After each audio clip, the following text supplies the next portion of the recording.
Hello student, welcome to today's class. आज की class में हम डिस्कस करने वाले हैं एवोल्यूशन ऑफ कंप्यूटर या हिस्ट्री ऑफ कंप्यूटर। अब कंप्यूटर कब से स्टार्ट हुआ था, उसकी हिस्ट्री क्या है, तो वो सब कुछ आज हम डिस्कस करेंगे। और साथ में चैनल को जरूर सब्सक्राइब कर लें ताकि आपको लेटेस्ट अपडेट मिलती रहे। तो चलो आज की क्लास स्टार्ट करते हैं। Evolution of computer. तो एवोल्यूशन का मतलब है हिस्ट्री ऑफ कंप्यूटर। जब भी हम कंप्यूटर की हिस्ट्री की बात करते हैं तो सबसे पहले आता है हमारा एबेकस। तो एबेकस एक कंप्यूटिंग डिवाइस होता है हमारा, जो कि सिंपल कैलकुलेशन करने के लिए यूज होता था। तो ये कम से कम 500 बीसी का मतलब है यहाँ पे कि कम से कम 3000 साल या उससे पहले इसका स्टार्ट हो चुका था यूज होना। तो ये एक कंप्यूटिंग डिवाइस है, एक मैकेनिकल डिवाइस है जो कि सिंपल कैलकुलेशन करने के लिए यूज होती थी। अब ये दिखता कैसा था, तो यहाँ पे ये है आपका एबेकस।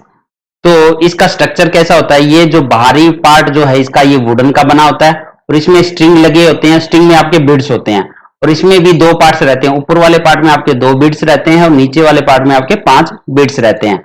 और इनको ऊपर नीचे करके हम कुछ भी कैलकुलेट कर सकते हैं। सिंपल कैलकुलेशन करने के लिए यूज होता था हमारा एबेकस। तो यहीं से हमारा कंप्यूटर की हिस्ट्री जो हम कह रहे हैं कैलकुलेशन करना, तो कैलकुलेशन का मतलब है कंप्यूट। कंप्यूट तो कंप्यूट वर्ड से ही कंप्यूटर वर्ड निकलकर सामने आया था। कंप्यूट मतलब कैलकुलेट करना। तो ये जो कंप्यूटर वर्ड है वो कहां से उसका जनरेशन हुआ है, कहां से जनरेट हुआ है, कंप्यूट वर्ड से। तो सबसे पहले एबेकस यूज हुआ था आज से 3000 साल पहले, वहीं से ही इसकी कंप्यूटर की हिस्ट्री स्टार्ट हुई थी। अब उसके बाद सेकंड आता है 1642 में आपका पास्कलाइन। पास्कलाइन या पास्कल कैलकुलेटर, इसको पास्कल कैलकुलेटर भी बोला जाता था। और ये किसने इन्वेंट किया था, ब्लेजे पास्कल ने invented a mechanical calculator known as Pascal calculator या पास्कलाइन टू डू एडिशन और सब्ट्रैक्शन ऑफ टू नंबर। ठीक है, और उसके साथ में इसने मल्टीप्लीकेशन और डिवीजन भी कैलकुलेट हम कर सकते थे थ्रू रिपीटेड एडिशन और सब्ट्रैक्शन। तो ये भी एक कंप्यूटिंग डिवाइस थी, मैकेनिकल डिवाइस थी, जो कि 1642 में इसका इन्वेंशन हुआ था। और किसने किया था, ब्लेजे पास्कल ने। बट यहाँ पे एडिशन क्या था आपका एक, और हम क्या कर सकते थे, यहाँ पे हम मल्टीप्लाई और डिवीजन कर सकते थे। बट वो भी कैसे करते थे, रिपीटेड एडिशन और सब्ट्रैक्शन से। कैसे, जैसे मान लो आपको 3 को मल्टीप्लाई करना है 5 से, तो अब ये चीज हम कैसे करेंगे, एडिशन के थ्रू हम 3 को 5 टाइम क्या कर सकते हैं, ऐड कर सकते हैं। यहाँ पे 3 6 3 9 3 12 और 3 15, तो सेम ही आएगा। तो इस तरह से रिपीटेड एडिशन और सब्ट्रैक्शन से यहाँ पे मल्टीप्लीकेशन और डिवीजन परफॉर्म होता था हमारा पास्कलाइन में। अब ये दिखने में कैसे होती थी, तो ये पास्कलाइन कुछ इस तरह से दिखाई देती थी। यहाँ पे क्या होते थे, आपके व्हील होते थे और ये हमारा जहां पे हम नंबर देख सकते थे, मतलब जो भी इनपुट होता था यहाँ पे हम देख सकते थे। और व्हील से हम जो भी नंबर यहाँ पे हम डिस्प्ले कराना चाहते हैं, जो भी इनपुट इसको देना चाहते हैं, वो व्हील के थ्रू देते थे यहाँ पे। और ये हमारा आउटपुट वाला पार्ट होता था। तो ये हमारी पास्कलाइन मशीन है या पास्कल कैलकुलेटर है जो 1642 में आया था। तो ये सेकंड पार्ट है। इसके बाद हिस्ट्री, एबेकस के बाद आपका पास्कलाइन। नेक्स्ट है एनालिटिकल इंजन। तो एनालिटिकल इंजन को इन्वेंट किसने किया था, चार्ल्स बेबेज ने 1834 में। अब चार्ल्स बेबेज को ही हम फादर ऑफ कंप्यूटर भी बोलते हैं, ये आपने पढ़ा भी होगा। ये इसको क्यों बोलते हैं, क्योंकि एक्चुअल में जो कंप्यूटर की जो वर्किंग है, जो प्रोसेसिंग है, वो चार्ल्स बेबेज ने ही इंट्रोड्यूस करी थी। जिसमें क्या क्या रहता है, आपका इनपुट रहता है, प्रोसेसिंग रहता है, स्टोरिंग और डिस्प्लेइंग द आउटपुट। तो आपका यही 4 प्रोसेस आपके एनालिटिकल इंजन में भी परफॉर्म होते थे। इसी वजह से आपका जो मॉडर्न कंप्यूटर है उसका बेसिस कौन बना, आपका एनालिटिकल इंजन बना। और उसके बाद से कंप्यूटर की डेवलपमेंट स्टार्ट हुई थी। तो आप ये भी कह सकते हो एक्चुअल में जो कंप्यूटर है वो स्टार्ट कहां से हुए थे, आपके 1834 से, एनालिटिकल इंजन से। तो आज के टाइम में जितनी भी वॉशिंग मशीन या माइक्रो ओवन यूज होते हैं, उनके पीछे भी प्रोसेसिंग क्या रहती है आपकी, यही तो रहती है, input, processing, storing, displaying the output.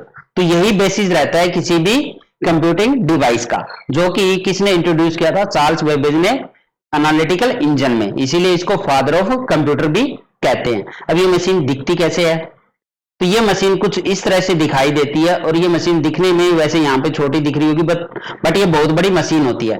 यहाँ पे एक हैंडल होता था, इस हैंडल के थ्रू हम इसमें इनपुट देते थे, और ये रजिस्टर्स है यहाँ पे, और ये पहला रजिस्टर है, ये कह सकते हो एज ए आउटपुट यूज होता था, और रिमेनिंग के रजिस्टर यहाँ पे हम कुछ भी वैल्यू स्टोर करते थे, डाटा स्टोर करते थे कैलकुलेशन के लिए, और कैलकुलेशन करने के बाद ये आउटपुट भी देता था हमें प्रिंट की फॉर्म में, मतलब कि यहाँ पे आपको प्रिंट भी मिलता था।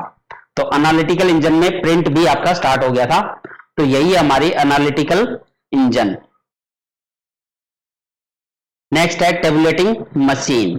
तो इसको किसने डिजाइन किया था? हरमन होल्ड्रिथ ने इन 1890 में। और ये मशीन कॉन्सेप्ट वही यूज कर रही थी जो एनालिटिकल इंजन यूज कर रही थी, जिसमें आपका इनपुट रहता है, प्रोसेसिंग रहता है, और आपका स्टोरिंग और डिस्प्लेइंग द आउटपुट। बट उसके साथ में इसने एक पंच कार्ड यूज किया। यहाँ पे punch card as a input use किया। अगर कुछ भी उस मशीन को इनपुट देना हो तो वो हम पंच कार्ड के थ्रू यहाँ पे इनपुट देते थे। तो आपकी ये टेबुलेटिंग मशीन किसने डिजाइन की? हरमन होल्ड्रिथ ने इन 1890 में। अब ये टेबुलेटिंग मशीन दिखती कैसे थी और पंच कार्ड कैसे होते हैं? तो यहाँ पे ये टेबुलेटिंग मशीन कुछ इस तरह से दिखाई देती थी, और इसमें आपके पंच कार्ड यूज होते थे। तो ये पंच कार्ड एक टाइप से कागज के या गत्ते के ही बने होते हैं, जहां पे होल होते हैं। तो होल के थ्रू हम यहाँ पे पंचिंग करके इनपुट देते थे।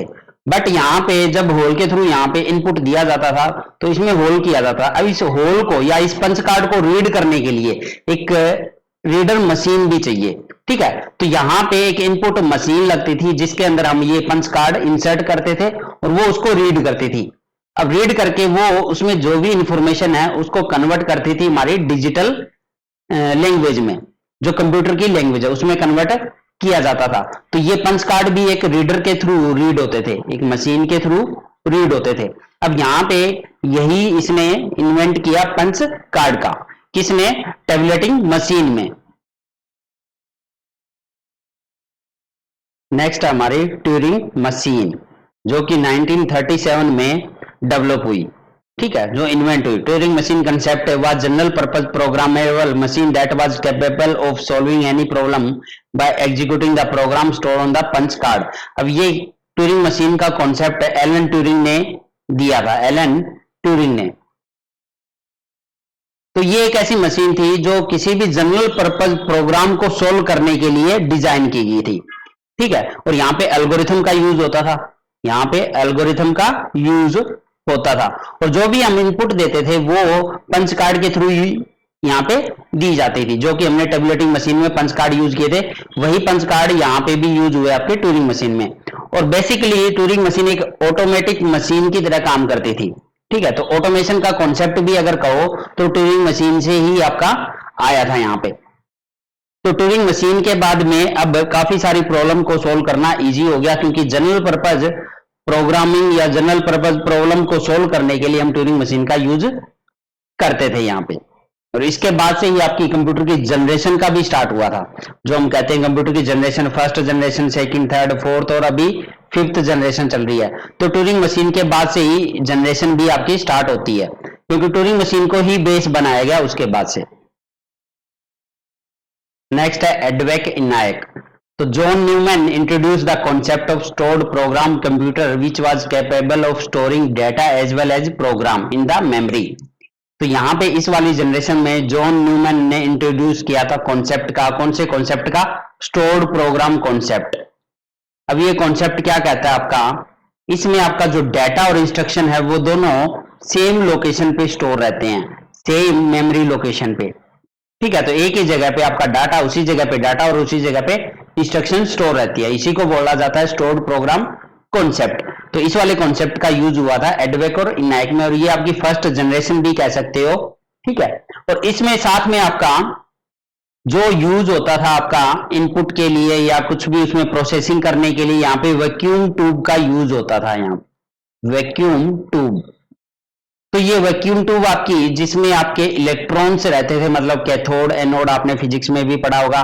उसके लिए हम इलेक्ट्रिक पावर देनी होती है, तो उसके थ्रू वहां पे इनपुट दी जाती थी। अब ये वैक्यूम ट्यूब आपकी वैसे ही बड़े साइज की रहती है, और कोई एक वैक्यूम ट्यूब नहीं लगती थी किसी भी कंप्यूटर में। तो ये 1000 वैक्यूम ट्यूब यूज की जाती थी कंप्यूटर को बनाने के लिए। तो इस तरह से आपका जो कंप्यूटर का साइज है वो भी एक रूम के बराबर कह सकते हो आपका। इसका मतलब बल्कि साइज होता था, बहुत बड़ा साइज का कंप्यूटर बनता था यहाँ पे।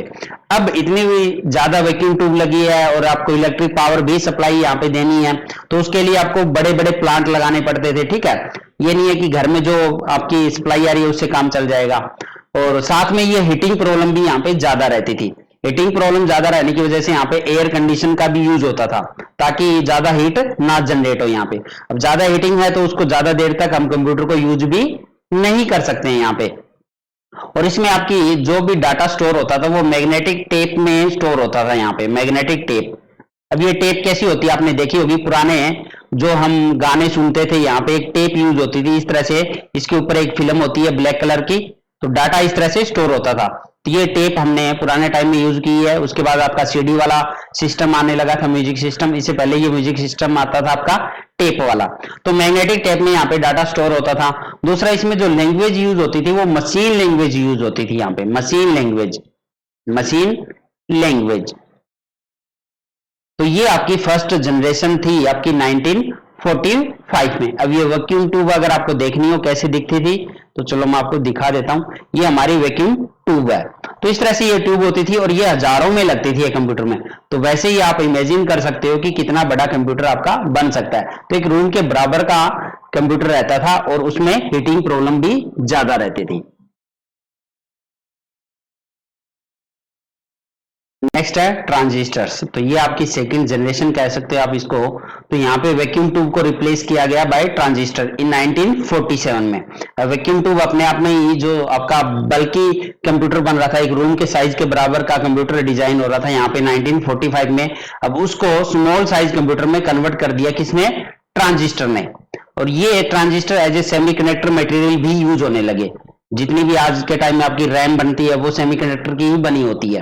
अब ये ट्रांजिस्टर दिखने में कैसे होते हैं? तो ये ट्रांजिस्टर कुछ ऐसे दिखाई देते हैं आपके। तो ये देख लो अब कितने छोटे हैं साइज में। अब इससे आपका कंप्यूटर का साइज भी क्या हो गया? आपका रिड्यूस हो गया as compare to vacuum tube. और इसमें हीटिंग प्रॉब्लम भी ज्यादा नहीं रहने लगी। ठीक है, तो पहले हीटिंग प्रॉब्लम ज्यादा थी, अब यहाँ पे हीटिंग प्रॉब्लम इतना बड़ा इशू नहीं था आपका ट्रांजिस्टर में। यहाँ पे एयर कंडीशन की भी अब रिक्वायरमेंट नहीं थी।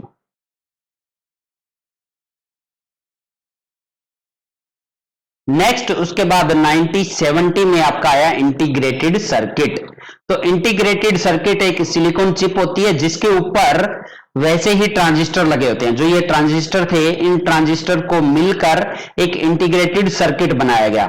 ठीक है, अब इन इंटीग्रेटेड सर्किट की वजह से ही हमारा क्या हुआ कि एक इलेक्ट्रॉनिक सर्किट डिजाइन करना बहुत इजी हो गया। ठीक है, एक स्मॉल एरिया में हम इलेक्ट्रॉनिक सर्किट डिजाइन कर सकते हैं इंटीग्रेटेड सर्किट से। और इससे आपका कंप्यूटर का साइज भी रिड्यूस होता गया। जैसा कि लैपटॉप आने लगे, टैब आना स्टार्ट हो गए, आपके स्मार्टफोन भी स्टार्ट हो गए, तो काफी नई चीजें आनी डेवलप होनी स्टार्ट होगी बिकॉज ऑफ इंटीग्रेटेड सर्किट। अब जो हम कह रहे थे कि एक बल्कि साइज है कंप्यूटर का वो भी रिड्यूस हो गया because of these integrated circuit in 1970। अब ये इंटीग्रेटेड सर्किट दिखते कैसे हैं आपके? तो ये आपके कुछ इस तरह से दिखाई देते हैं, जिसमें ये बने किसके होते हैं? ट्रांजिस्टर्स के ही बने होते हैं। एक आईसी में, ये कैसे, एक आईसी में बहुत सारे ट्रांजिस्टर लगे होते हैं। फैब्रिक, यहाँ पे फैब्रिकेशन ही कह सकते हैं, एक टाइप से फैब्रिकेशन होता है आपका। तो इस तरह से इंटीग्रेटेड सर्किट आपके डिजाइन होने लगे और उसके बाद से इस तरह से एक मदरबोर्ड आपका जनरेट हुआ। तो मदरबोर्ड में अब छोटे छोटे कंपोनेंट बहुत सारे लगे होते हैं। इसमें ट्रांजिस्टर भी है, इसमें रजिस्टर भी है, इसमें आपके आईसी भी लगे हुए हैं। ठीक है, तो यहां पे एक छोटे से सर्किट में हम पूरा का पूरा प्रोसेसर आपका डिजाइन हो जाता है। आज के टाइम में पूरा आपका प्रोसेसर, पूरा सीपीयू यही कह सकते हैं आप, यही एक सीपीयू आपका। सीपीयू क्यों है? क्योंकि इसी के ऊपर सब कुछ है, इनबिल्ट है सभी। इसी में आप प्रोसेसर भी, यहाँ पे एक प्रोसेसर लगाने का प्लेस होता है, यहाँ पे रैम भी लगा सकते हैं, इसमें रैम लगती है। ठीक है, इसी में हार्ड डिस्क भी अटैच हो जाती है आपकी। तो सारा काम, यहाँ पे फैन भी लगता है। तो ये एक छोटा सा सर्किट है जिसकी वजह से आज हम कुछ भी डिजाइन कर सकते हैं, जो कि हमारी स्मार्टफोन भी कह रहे हैं, मदरबोर्ड होता है। स्मार्टफोन में भी हमारा मदरबोर्ड का ही मेन रोल रहता है। तो ये धीरे धीरे टेक्नोलॉजी आपकी बढ़ती गई और साइज भी क्या होता गया? आपका रिड्यूस होता गया।